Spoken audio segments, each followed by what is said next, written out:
My brother was halfway through calling me the family disappointment when my father reached for the microphone. We were in the ballroom of the Grand Milwaukee Hotel, surrounded by nearly 200 employees, clients, relatives, and people who had spent years hearing that Ryan Bennett was the future of our family company. I was seated at table 14, beside two retired vendors. The family table was 10 feet from the stage. One chair there had been saved for a private equity executive Ryan wanted to impress. Not for me. My name is Claire Bennett. I was 39 that night, and I had spent most of my life being useful enough to call in a crisis, but never important enough to defend in public. Ryan lifted his champagne glass. "Every family has one person who never quite finds her lane," he said. "Claire has tried several." A few people laughed because they thought they should. My mother, Diane, touched the pearls at her throat and gave me the tight smile she used whenever someone hurt me in a way she planned to call a joke.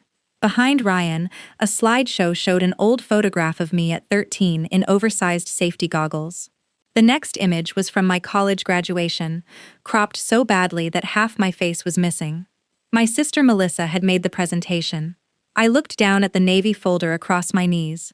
Inside were signed board minutes, a voting trust, and emails Ryan believed I had never seen. He thought Dad's retirement party was his coronation. He had no idea the future he was promising had already been rejected.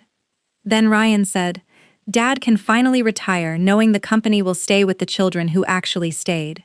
Several longtime employees stopped smiling. I stood. Not to argue, to leave. My father rose first.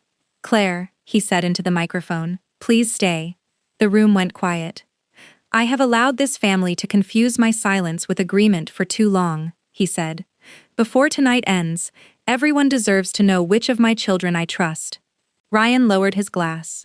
For the first time all evening, he looked afraid. "Before I tell you what Dad announced, tell me in the comments whether you would have stayed or walked out. And subscribe if stories about family, truth, and hard-earned boundaries matter to you." Because that moment did not begin at a retirement party. It began decades earlier, when each Bennett child was assigned a role.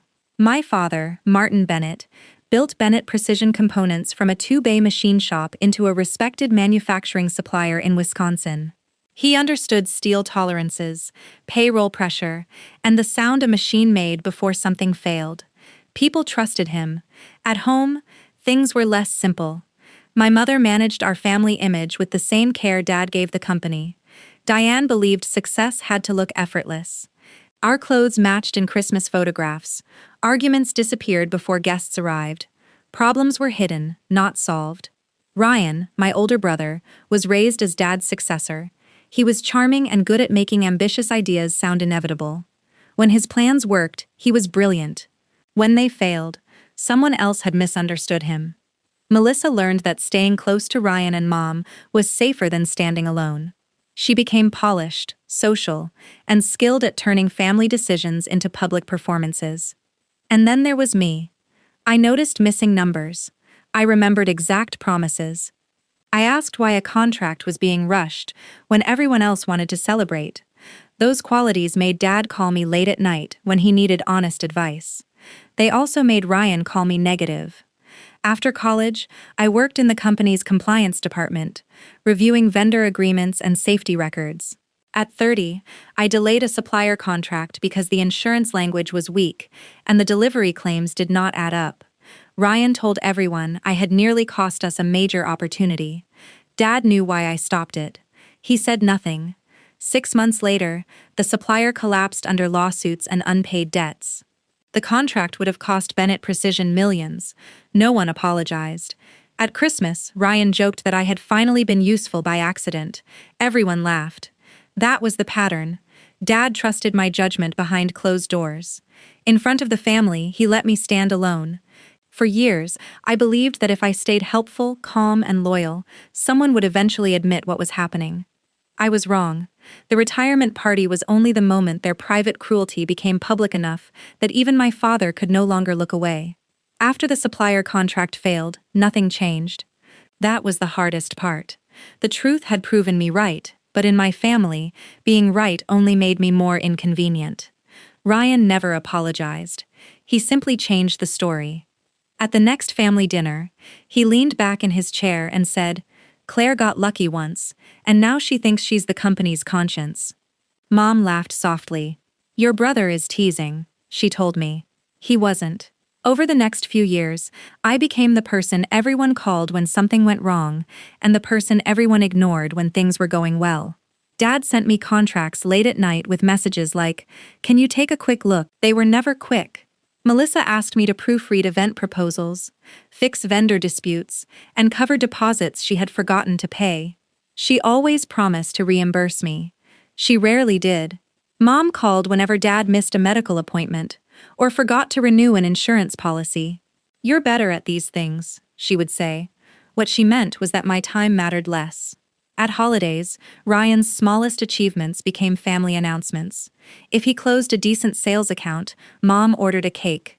If Melissa booked a charity luncheon, Dad raised a toast. When I finished a major compliance project for a national manufacturer, Mom asked whether it was still that paperwork business. I stopped trying to explain.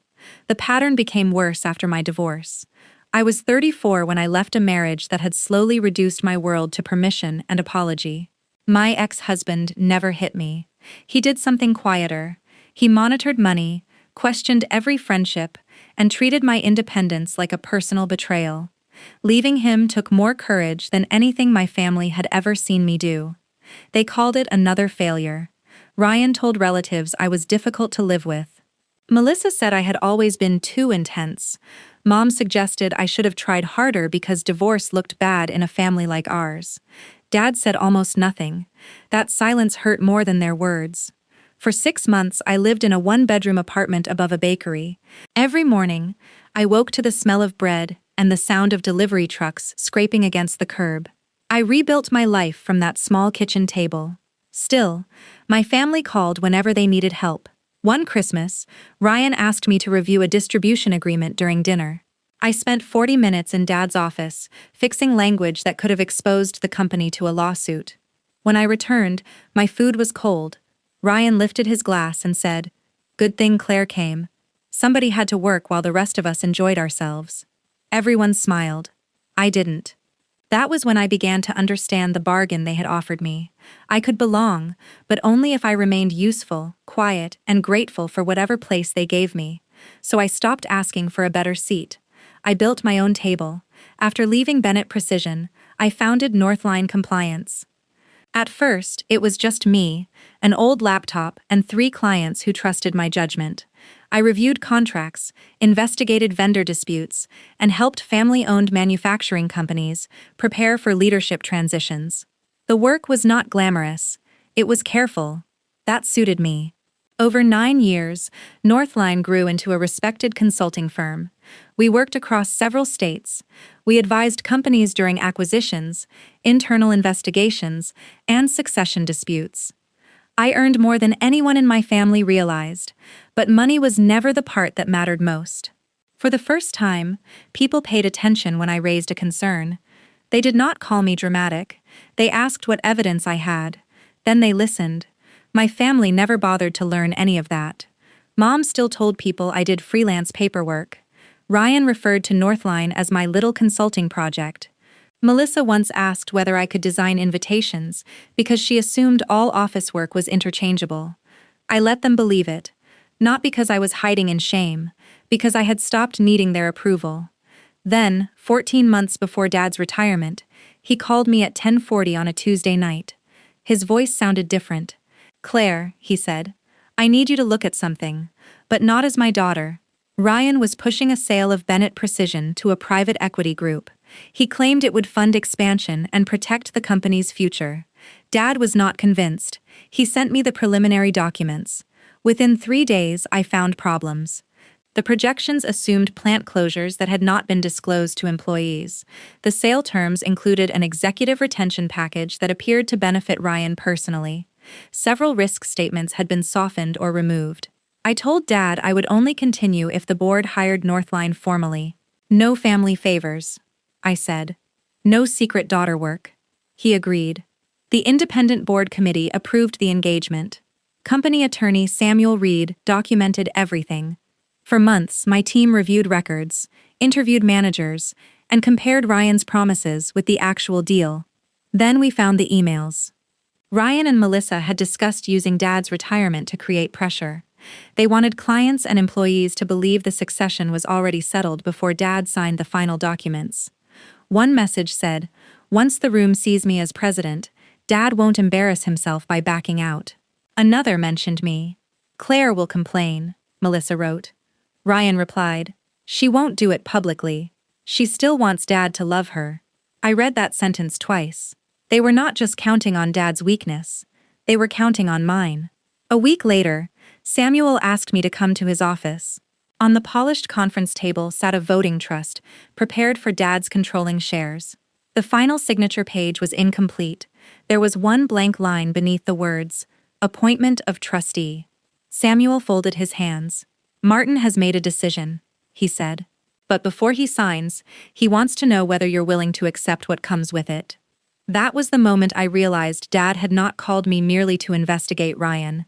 He was preparing to place the future of the company in someone else's hands, and my name was about to be written on that blank line. I did not answer Samuel immediately. The conference room was quiet except for the low hum of the ventilation system. Outside the glass wall, assistants moved between offices carrying folders and coffee cups. Inside, my father's company was about to become my responsibility, in a way I had never asked for. "Trustee does not mean owner," Samuel said. "You would have fiduciary duties. Every major decision would have to be documented and made in the company's best interest." I know what it means. What I did not know was whether I could accept it without becoming exactly what Ryan would accuse me of being. The bitter sister, the daughter who had secretly wanted control, the woman who used Dad's fear to take her brother's future. That afternoon, I met Naomi Ellis at a quiet cafe near the river. Naomi had been Bennett Precision's chief financial officer for 15 years.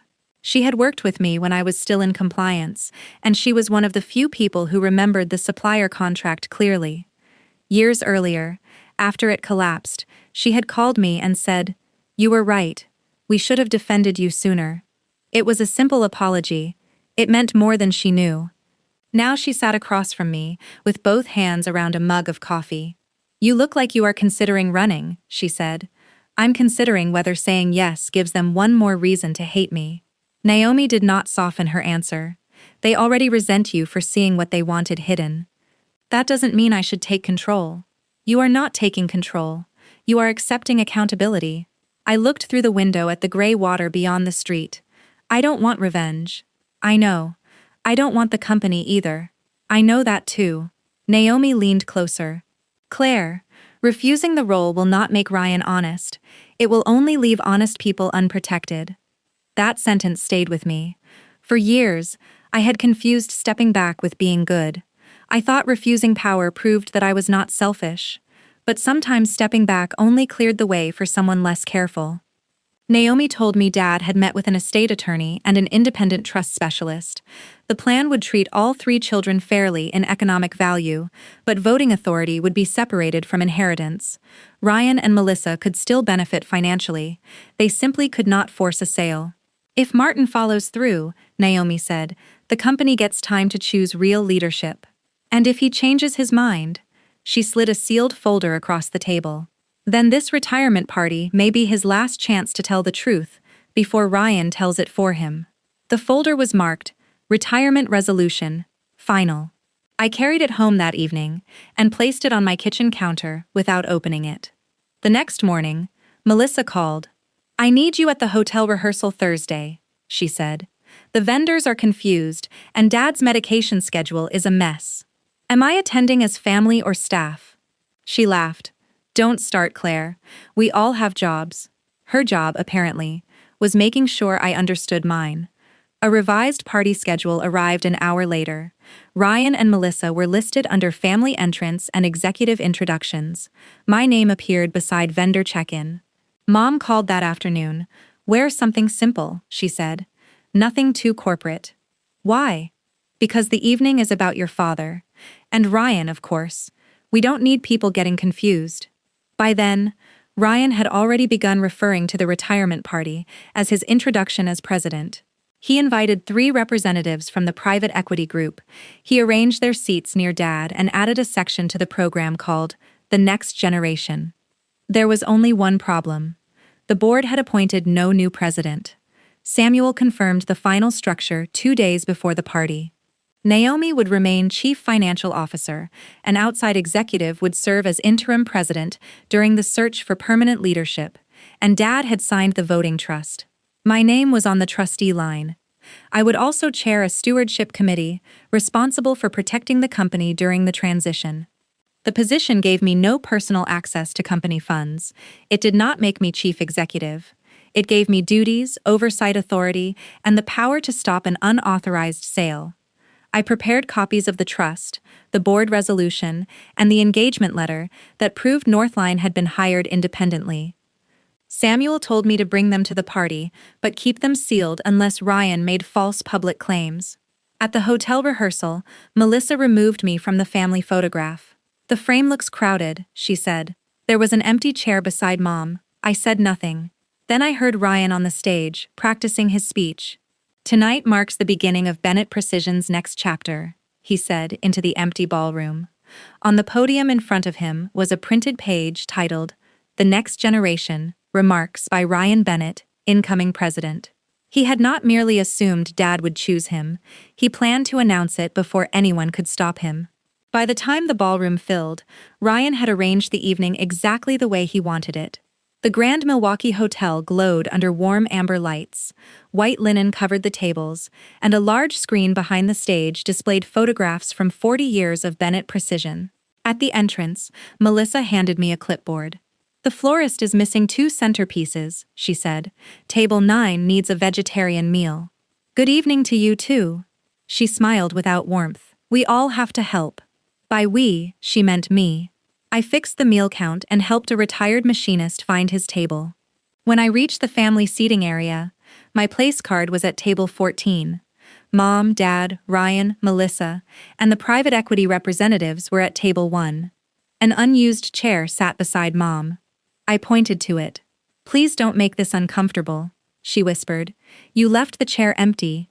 "It is reserved." Her eyes moved toward one of Ryan's guests. That was my answer. I sat beside Mr. Alden, a retired supplier. He squeezed my hand. "I remember when you saved us from that bad contract," he said. Before I could answer, Melissa called the family to the stage for photographs. I stood. She raised one hand. "Immediate family first." "I am immediate family." "The official company family," she corrected. "We'll take casual pictures later." We never did. Dinner began. Dad looked toward me twice, but he did not challenge the seating or the photograph. Then the tribute video started. It showed Ryan visiting the factory as a boy, Melissa decorating company picnics, and Dad shaking hands with clients. My only appearances were a photograph of me at 13 in oversized safety goggles and a college picture cropped so badly that half my face was missing. People laughed when Ryan's voiceover called me the family inspector. The joke was not the worst part. The worst part was how practiced it felt. Ryan took the microphone after dessert. At first, his speech was polished. He thanked Dad, praised the employees, and talked about loyalty. Then he looked directly at me. "Every family has one person who never finds her lane," he said. "Claire has tried several." A few people laughed politely. Mom touched her pearls and smiled as if I should laugh too. Ryan continued. "She left when responsibility became difficult, but we love her anyway. Tonight is about the children who stayed." He invited Mom and Melissa forward. Not me. The room changed. Naomi sat very still. Several longtime employees looked down at their plates. Ryan raised his glass. "With Dad retiring, I am honored to lead Bennett Precision into its next chapter, including a growth partnership that will secure our future." One private equity representative began clapping. That statement was false. No appointment had been approved. No sale had been authorized. I touched the navy folder beneath the table. Every swallowed insult seemed to gather behind my ribs. Still, when I stood, my voice was calm. "I hope you enjoy the rest of the evening." Ryan laughed into the microphone. "There she goes. Claire always leaves when the room stops agreeing with her." I turned toward the doors. Then Dad stood. "Claire," he said. "Please stay." The ballroom went silent. He took the microphone from Ryan. "I have allowed this family to confuse my silence with agreement for too long." Ryan's smile faded. "Before tonight ends," Dad said, "everyone deserves to know what has actually been decided." Samuel Reed was already walking toward me. He met me in the hallway, where the music sounded muffled behind the doors. "Ryan created a governance problem," he said. He represented himself as incoming president and implied a sale was approved. Naomi joined us with a stack of documents. "Signed board minutes," she said. "And the email chain."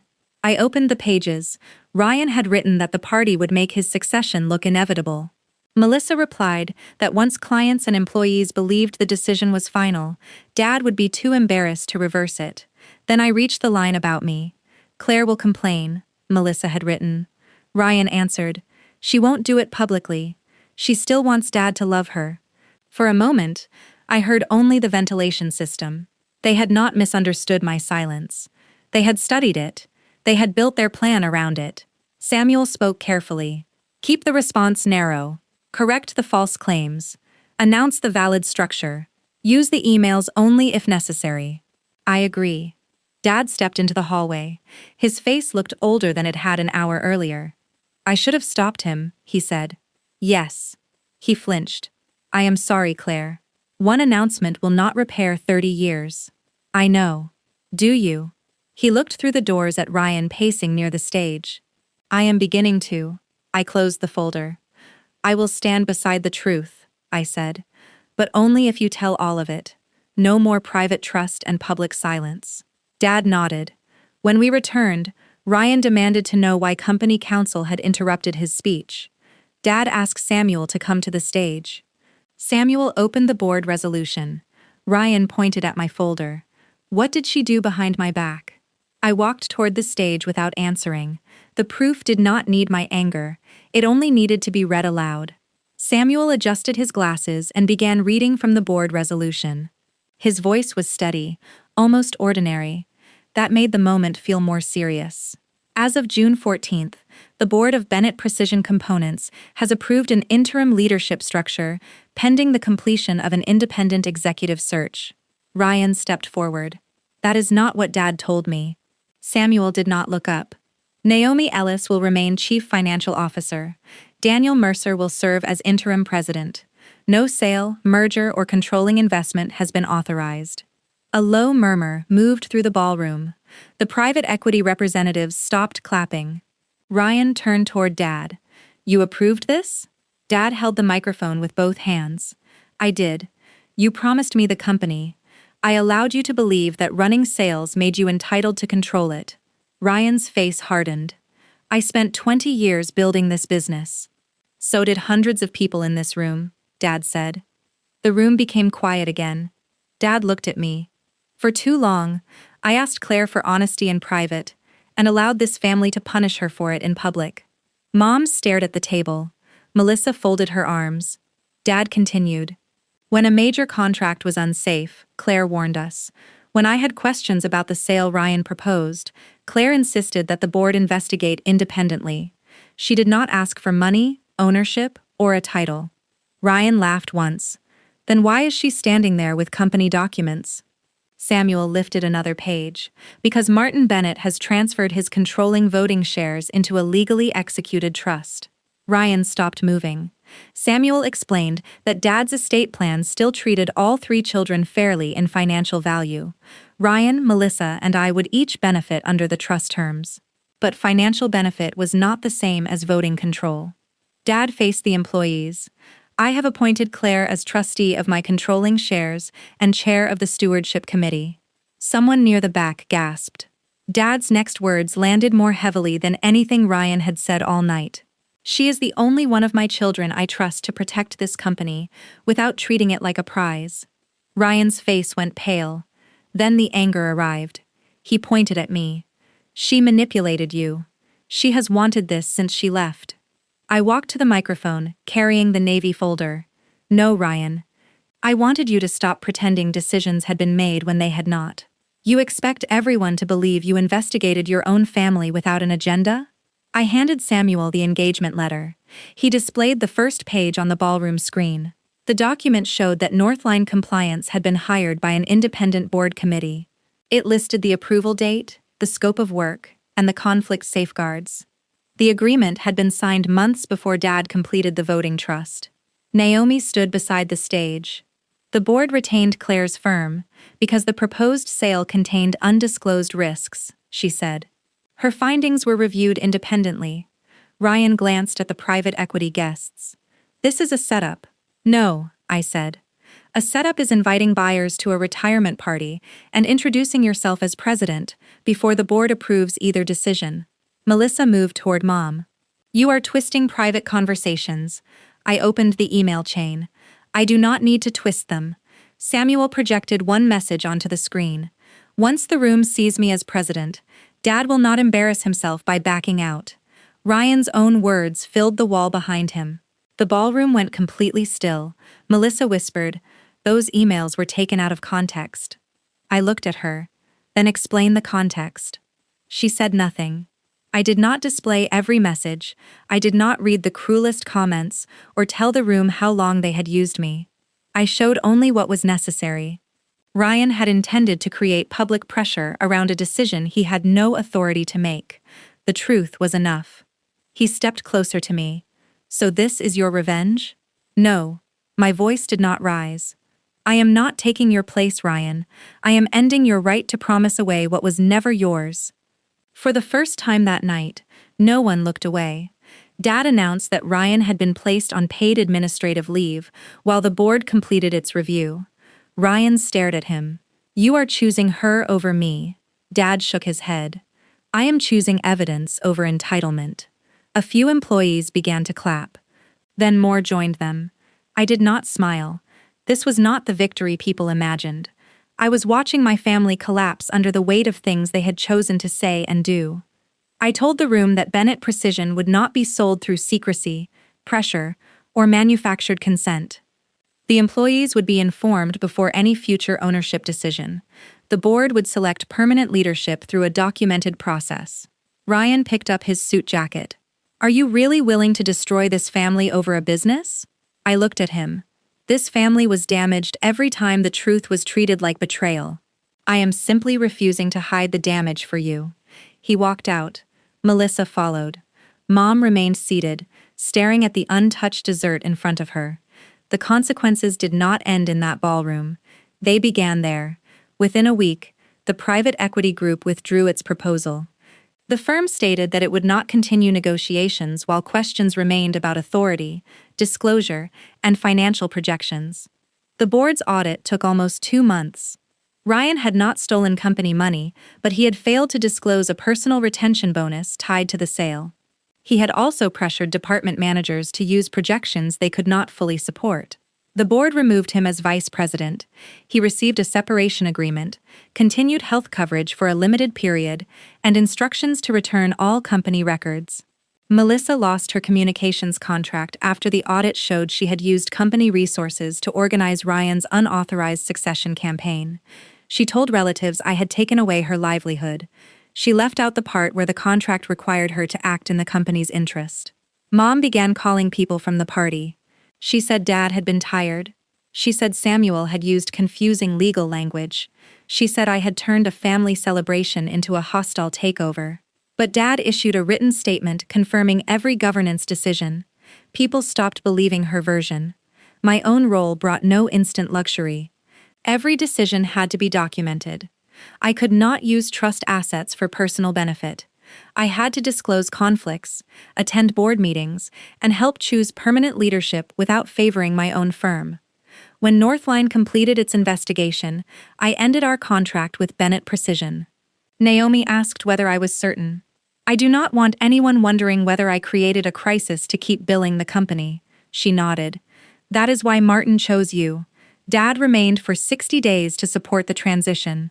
He no longer promised Ryan anything privately or asked me to fix family problems through company channels. For a while, the silence from my mother felt like relief. Then, 3 weeks after Ryan's dismissal, she appeared at the Northline office carrying a cardboard box filled with childhood photographs. My assistant told her I was in a meeting. Mom waited anyway. When I entered the reception area, she stood and held the box toward me. "Ryan may lose his house," she said. There was no apology, no question about how I was doing, only another emergency she expected me to solve. "You have to fix this," she said. "You started it." That was when I understood that public truth had changed the company. It had not yet changed my family. My mother set the box of photographs on the reception desk. "Ryan may lose his house," she said. "You have to fix this. You started it." I looked at her for a long moment. "No, Mom. Ryan started this when he tried to sell a company he did not control. He made a mistake. He made a plan." Her face tightened. Family should help family. That rule only seems to apply when you need something from me. She called me cold. Melissa emailed that I had destroyed her career. Ryan left one long voicemail blaming Dad, the board, and finally me. He said I had used his insecurity against him. I saved the message for the company's legal file and did not answer. Dad asked to meet alone. We sat in a small diner near the factory, with coffee cooling between us. "I depended on your judgment," he said, "and then left you undefended because confronting them was harder." It was the first honest apology he had ever given me. "I accept that you finally understand," I said. "But understanding does not restore access." I gave him my boundaries. No surprise visits. No business requests through Mom. No pressure to rescue Ryan or Melissa. No family dinners where cruelty became a joke after everyone laughed. We agreed to one lunch a month as long as he respected those limits and continued counseling. I sent Ryan and Melissa one written notice. Any company matter had to go through counsel. Any personal contact had to begin with accountability, not blame. Then I blocked them. Before Mom left my office, I opened the box. Most of the photographs showed the family image she had spent years protecting. I kept only one, 12-year-old me beside Dad's first milling machine, wearing safety glasses and holding a clipboard. Even then, I had been watching carefully. I returned the rest. "They belong to the version of this family you chose," I told her. "I'm not carrying it anymore." A year later, Bennett Precision had an outside president, stable contracts, and an employee profit-sharing plan. The voting trust remained in place, but I never treated it like a crown. It was work. Responsibility, nothing more. Northline grew too. Naomi became one of my closest friends, and Sunday dinners at her house slowly became the family gatherings I had always wanted. Quiet, warm, and free of tests I had to pass. Dad and I kept meeting. Some lunches were easy, others were awkward. He corrected people when they repeated the old story, that I had abandoned the company. Mom never offered a real apology, so I kept my distance. Ryan found another job without an executive title. Melissa rebuilt her event business without family contracts. I stopped checking whether they regretted what they had done. At the company's anniversary gathering, the employees gave me a framed copy of the compliance memo I had written years earlier. The warning my family once used as proof that I was disloyal. Holding it, I finally understood that trust was not being chosen as the favorite. Trust was being seen clearly. It was being allowed to tell the truth without paying for everyone else's comfort. I did not get the perfect family I had spent years trying to earn. I got something better. A life where I no longer had to disappear to keep the peace. If you have ever been called selfish for setting a boundary, share your story in the comments. Subscribe if you believe quiet truth can be stronger than public cruelty. I left the factory that evening beside Naomi. No one called me back to fix another mess, and for the first time I did not look behind me.